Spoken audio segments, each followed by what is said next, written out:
할렐루야. 오늘은 출애굽기 19장 말씀을 가지고 같이 은혜를 나누도록 하겠습니다.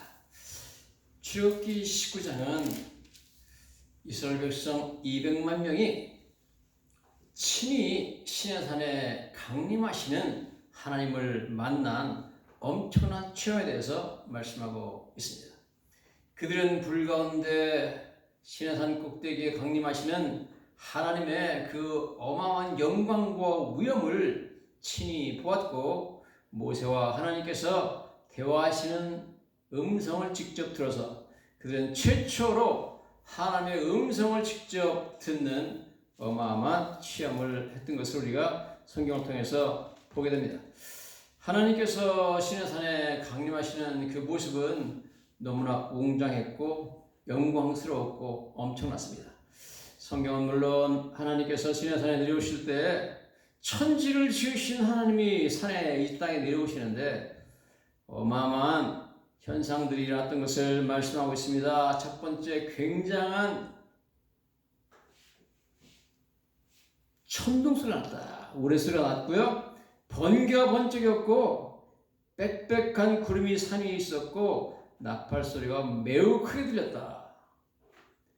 성경 보면 나팔은 항상 천사들이 불게 되어 있습니다. 그래서 많은 천사들이 함께 내려오면서 엄청나게 나팔을 불었던 것을 보게 됩니다. 마치 예수님이 재림하실 때 나팔 가운데 천사장의 나팔과 함께 재림하시는 것처럼 하나님께서 지금 나팔 소리와 함께 하늘로부터 시내산에 내려오고 계신 것을 성경을 통해서 우리 보게 됩니다. 그런 것들은, 모든 그런 현상들은 보고 있는 백성들로 하여금 굉장한 두려움에 휩싸이겠습니다. 그래서 백성들이 다 떨었다, 그렇게 나오고 있습니다. 뿐만 아니라 하나님께 내려오시면서 시내산에 불이 붙어서 시내산이 연기가 자욱했다, 그렇게 나오고요.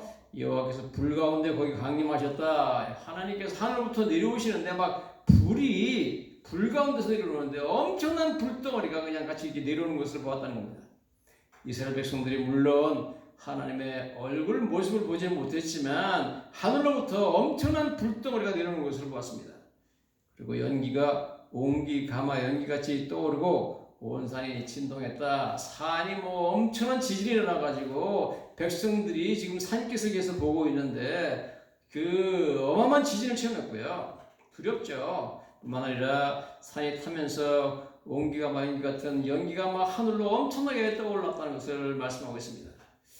저는 어렸을 때 저희 동네에 옹기가마가 있습니다. 언덕에다가 이렇게 그 둥그렇게 가마를 만들어 가지고 길게 만들어 놓고 이틀이건 3일이건 그 안에 그 장독 혹은 화분 이런 것들을 만들어 가지고 흐름 만들어 가지고 집어넣고 불을 떼가지고 굽는 것을 저는 직접 보았습니다.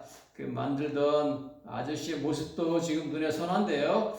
그 진흙으로 그 앞에서 그 장독이나 화분을 만들어가지고 거기 집어넣고 그 다음에 계속 불을 떼고 장작을 떼는 모습을 보았습니다. 그때 거기서 연기가 어마어마하게 피어오르는 것을 제가 어렸을 때 자주 보았습니다.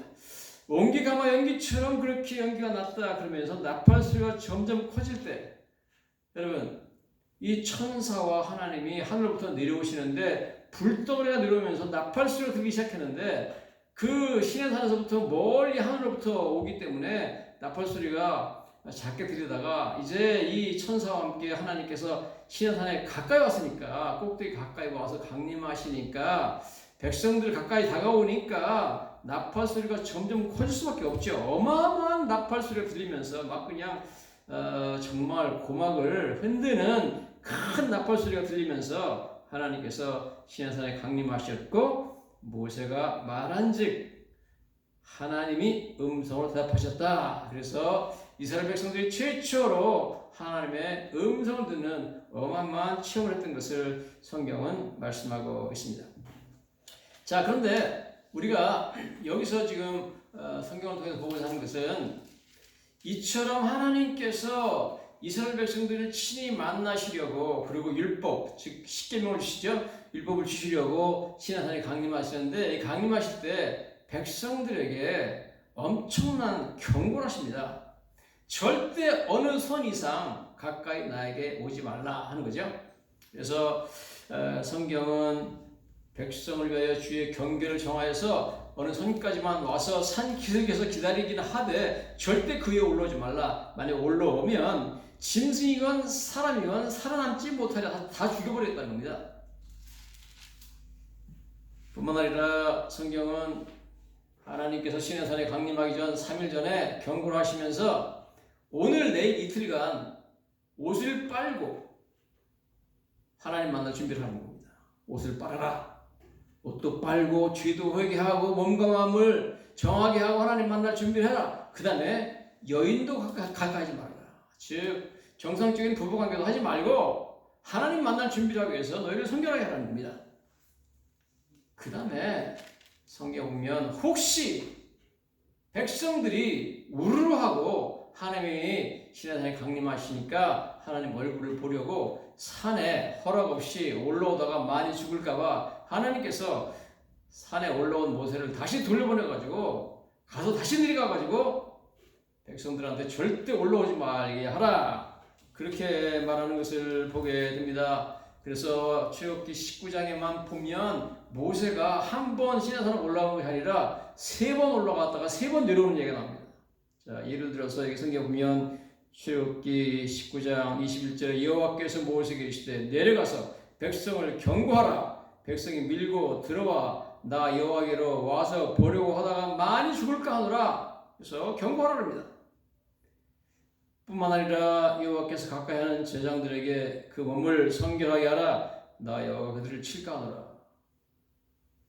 백성들은 가까이 산으로 올라오면 죽지만 제사장들은 하나님 만나는 그때 성결하지만 않아도 죽습니다. 부정한 상태로 있으면 그냥 죽어버리니까 조심하라는 겁니다.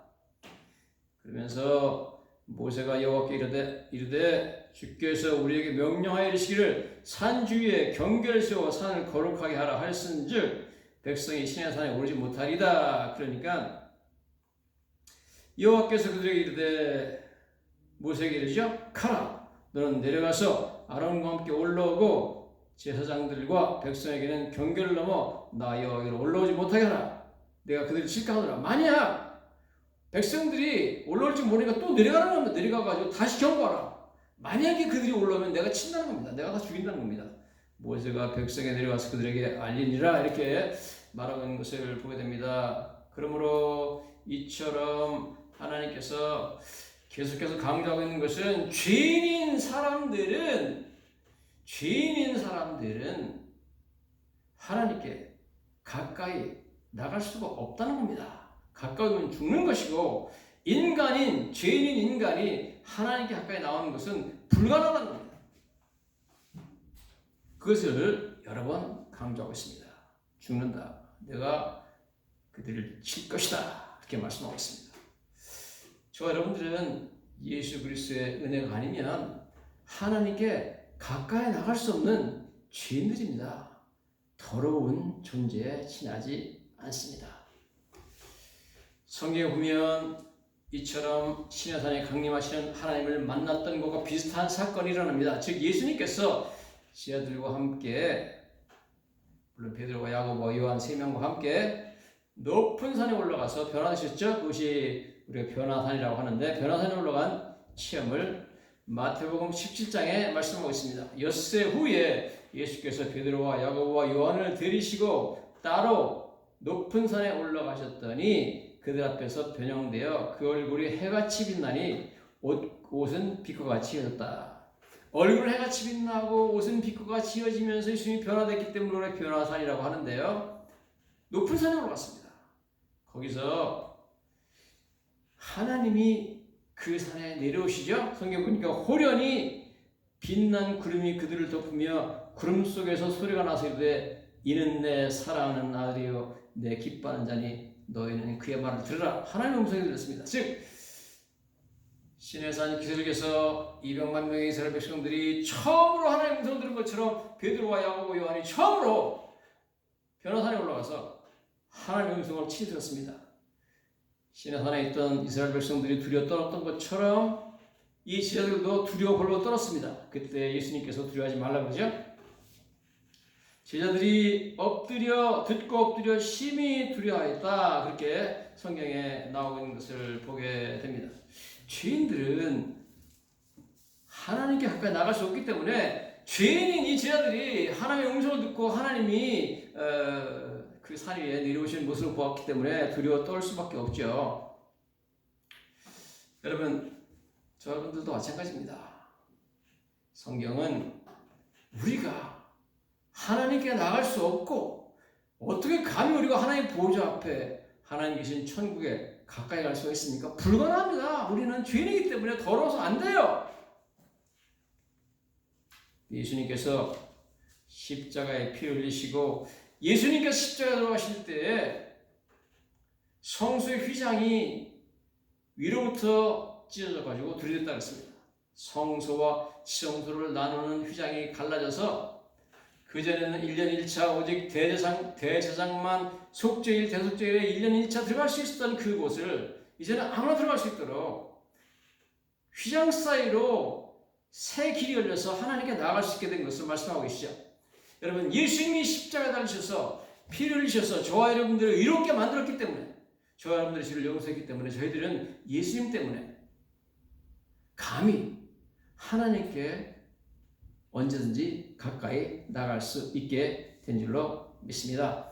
성경에 그렇게 나와 있어요. 히브리서 10장 19절에 그러므로 형제들아 우리가 예수의 피를 힘입어 성소, 여기 성소는 지성소로 말합니다. 영어에는 most holy place, 지성소라고 말씀하고 있습니다. 지성소는 하나님이 계신 곳입니다. 형제들아 우리가 예수의 피를 힘입어 성소에 들어갈 담력을 얻었으니 우리가 담대하게 하나님 계신 지성소에 갈 수 있다는 겁니다. 그 길은 우리를 위하여 휘장 가운데로 열어놓으신 새로운 살 길이요. 휘장은 곧 저희 육체니라. 예수의 육체가 찢어진 것처럼 휘장이 찢어져 가지고 휘장 가운데로 열어놓은 새로운 살 길을 열어놓으셨기 때문에 우리가 감히 우리 같은 죄인이 하나님께 나갈 수 있다는 겁니다. 죽지 않고. 성경은 심지어 이렇게 말하고 있습니다. 예수님의 십자가에 죽으신 은혜가 우리를 위해서 흘리신 피가 얼마나 강력한 참 효과를 발하는지 에베소서 2장 5절입니다. 허물로 죽은 우리를 그리스도와 함께 살리셨고 또 함께 일으키사 그리스도 예수 안에서 함께 하늘에 앉히시니, 여러분 이거 어마어마한 표현하고 있습니다. 사도 바울이 허물로 죽은 우리 같은 사람들을 예수님이 부활하실 때 하나님이 우리를 그리스도와 함께 살리셨고 함께 예수님과 함께 부활해서 일으키사 어디에 뒀냐면 예수님과 함께 예수 안에서 함께 하늘에 앉혔다. 하늘에 하나님 계신 보좌 편에 있으면 앉아 계신데 거기 함께 앉겠다는 겁니다. 아니 우리 같은 죄인이 감히 어떻게 하나님 가까이 나가기만 하면 그냥 하나님이 쳐서 죽이는 그러한 더러운 죄인들이 어떻게 감히 예수님과 함께 하나님 보좌 편에 앉을 수 있습니까? 성경이 딱 그렇게 말하고 있습니다. 허물로 죽은 우리를 그리스도와 함께 살리셨고 또 함께 일으키사 그리스도 예수 안에서 함께 하늘에 앉으셨다. 그래서 예수님께서 앉으신 곳이 하나님 보좌 편이잖아요. 어떻게 감히 우리 보고 예수님과 함께 하늘에 앉혔다 이런 표현을 하느냐. 그래서 어마어마하게 놀라운 표현이 있었습니다. 여러분 저희들이 얼마나 위대한 은혜를 받았는지 하는 것을 말씀하고 있는 것을 우리가 보게 됩니다. 여러분 성경은 예수님의 십자가에 죽으신 일 때문에 저와 여러분들이 하나님으로부터 의롭다 칭함을 받았다는 겁니다. 하나님께서 너희는 의롭다, 너희는 죄인이 아니다, 너희는 깨끗하다, 너희는 더럽지 않다. 주님께서 흘리신 피가 우리를 이 모든 더러운 죄에서 깨끗하게 하신 줄 믿습니다. 흰 양털처럼 흰 눈처럼 우리를 깨끗하게 하셨다고 성경에 말하고 있습니다. 로마서 3장 20절에 이렇게 나오죠. 이제는 율법 외에 하나님의 한 의가 나타났으니, 즉 하나님이 우리를 의롭게 하시는 방법이죠. 율법과 선지자들에게 증거를 받은 것이라 곧 예수 그리스도를 믿음으로 말미암아 모든 믿는 자에게 미치는 하나님의 의인이 차별없느니라. 예수님 믿으면 하나님께서 우리에게 의로움을, 죄사함을, 우리를 양털처럼 흰 눈처럼 회개하는 그런 은혜를 우리에게 베풀어주신다는 겁니다. 그런 은혜를 베풀어주신다는 거예요. 모든 사람이 죄를 범하였음에 하나님의 영광에 이르지 못하더니 여러분 우리 모두가 하나님의 영광스러운 그 천국에 갈 수 있는 이룰 수 없는 그런 죄인들이에요. 그런데 그리스도 예수 안에는 속량으로 말미암아 하나님의 은혜로 값없이 우리가 뭐 한 것도 없잖아요. 오직 예수의 은혜로 값없이 행위도 아니고 믿음만으로 의롭다 하심을 얻은 자가 되었느니라. 그래서 믿음으로 우리는 의롭게 되었습니다. 성경에 예수님께서 말씀하시죠. 내가 곧 길이요 진리요 생명이니 나로 말미암지 않고는 아무도 아버지로 갈 수가 없는. 여러분 우리는 죄인이기 때문에 아버지 갈 수가 없어요. 여러분 가면 죽는 거예요. 가까이 나가면 그냥 죽는 겁니다.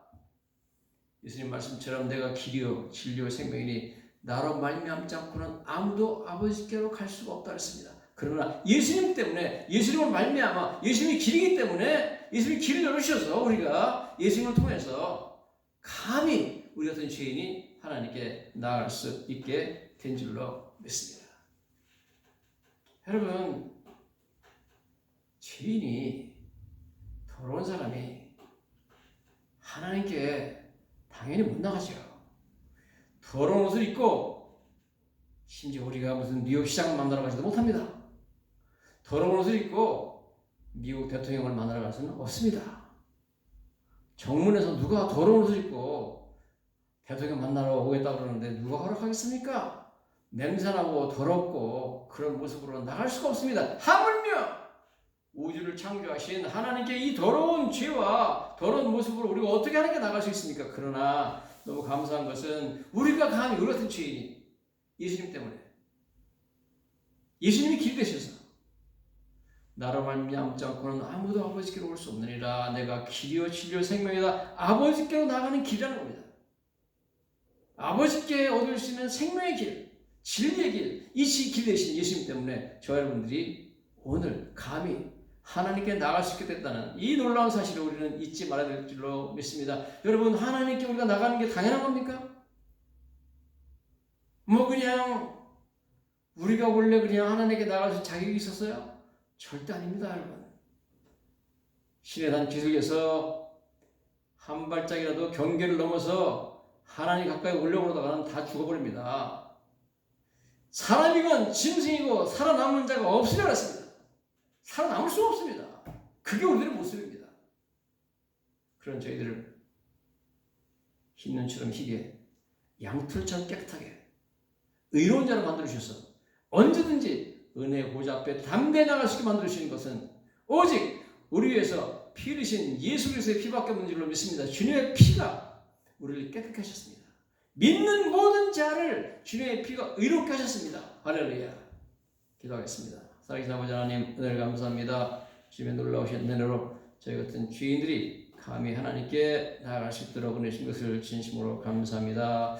모세와 이스라엘 백성들이 시내산 기슭에 기다리면서 감히 하나님께 올라오다가는 하나님께서 치신다 말씀하시며 사람이건 짐승이건 누구도 살아남지 못하려고 경고하신 것을 저희들은 들었습니다. 그런 모습이 바로 저희들의 모습일진데 감히 저희들이 하나님의 보좌 앞에 오늘 담대히 나갈 수 있다는 것은 너무나 놀라운 은혜인 줄로 믿습니다. 주님께서 예수 그리스도의 피를 통하여서 우리를 깨끗게 해주시고 이런 위대한 하나님께 접근할 수 있는 은혜 주신 이 귀한 사실을 오늘도 감사하며 우리 같은 죄인이 오늘도 하나님께 나가서 기도하며 주의 말씀을 듣고 주의 음성을 듣는 이 사실이 얼마나 위대한 사실이고 얼마나 참 위대한 은혜인지 다시 한번 기억하며 늘 감사하는 저희들 되게 하여 주시옵소서. 예수님 이름으로 감사드리며 기도하였습니다.